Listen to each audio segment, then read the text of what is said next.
Digvijay, what's with your fancy new haircut? I see that you've got a new haircut. That's very impressive, very interesting. So, what's the story behind your haircut? Nothing fancy about it. This is what happens when you actually end up trying to do things yourself and it goes all over the place. So then you have to uh, find a way of not being a laughing stock when you step out of the house to feed the dogs or just to get milk or whatever. So somehow managed to retrieve the situation. Somehow. Took online tips. I know it's quite cool. It's unique. It's nice. So, how have you been spending time at home apart from taking interviews and what have you been doing? What's your lockdown story? No, my lockdown story is Beyond Sports Broadband Edition. It's actually, there's so much time we spend when we're out in the field that we don't figure out how difficult things are just if you're locked up inside your house, and then how much time it actually takes when you're alone. So when you work with the team, it's okay, someone out there will come and help you doing the edit, someone out there will help you with the research, get the shots and all that stuff. You have an assignment team in office, Ashwini, who will coordinate the shoot and send the camera to the place where the shoot has to be done if it's outstation. Nothing of that sort's happening. So everything right now is me doing it myself. So it does take a lot of time, especially once you record the interview, you sort of have to upload it back to office. That takes a lot of time depending on speeds. Even convincing people like Ashwini Ponappa to do an interview takes time. I think you kept me hanging for 10 days because you were not well. That's fair enough. But I mean, so yeah, you've got to constantly reach out. I have a list which every weekend I sort of make a list of who I want to speak to in the days ahead, and then reach out to them and have backups and say if I have to do 5 interviews, sort of get a list of 10, 11 just to be safe. So it's a lot of work, keeps me busy. The other good thing is that thankfully, with the online classes going on, my son's probably busy till 11:30, 12, 12:30. So yeah. So, you're happy at home.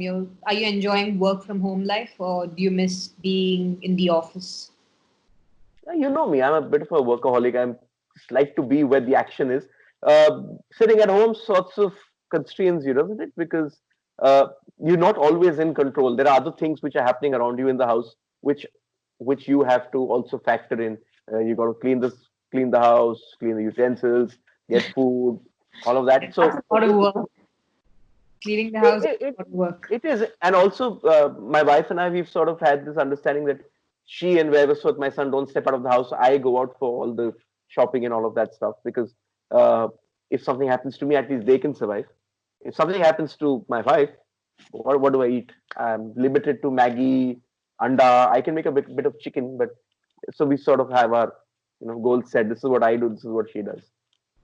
Interesting. That's nice. So, do you have like a fixed work time at home? Like from this time to this time, I'm going to work?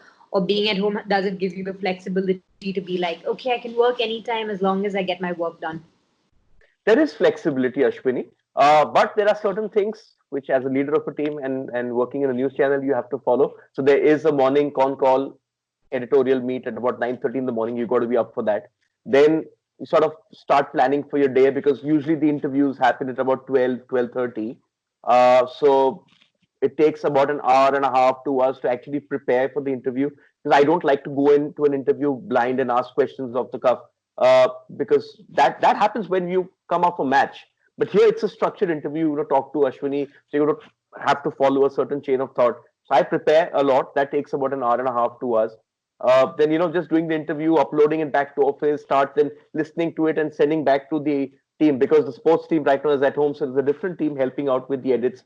So sending them the counters that I want this question cut from here, this question, this answer from here, and this is how you split it together. So it sorts of keeps me busy till about five in the evening. And then if you watch Beyond, I do a lot of voiceovers. So it's a simple, just hands free. Use that as a mic and do voiceovers for the channel. Yeah. So till about 7, 8 in the evening, sort of keep myself occupied. So there is some semblance of normalcy at home because you've managed to figure out a routine that doesn't like it's not too alien from what you do otherwise. Yes, if I was in office, it was probably more structured. It was just more focused at just doing that. Because when you're in office, there's a sports bulletin to do. It's an ensemble show. You have to look at football, cricket, and just get all sports stories from across and compile it together. Here, the one good thing is because we don't have that that option right now. You're just focusing on one show, and then everyone's sort of working together. So even within my team, I've sort of divided it. So Vidur will help with the transcribing this interview. Rahul will work on the news aspects and keep feeding news. We sort of divided ourselves that way as well. That's good. What do you think of me as an interviewer? Hmm, that's an Do I interesting have one. a shot at being a journalist, a reporter? I'm not sure of being a hard-nosed journalist, but maybe feature interviews would be nice. You need to. Thanks. I haven't seen you wagging your finger. I haven't seen you wagging your finger and asking the question. No, I wouldn't do that.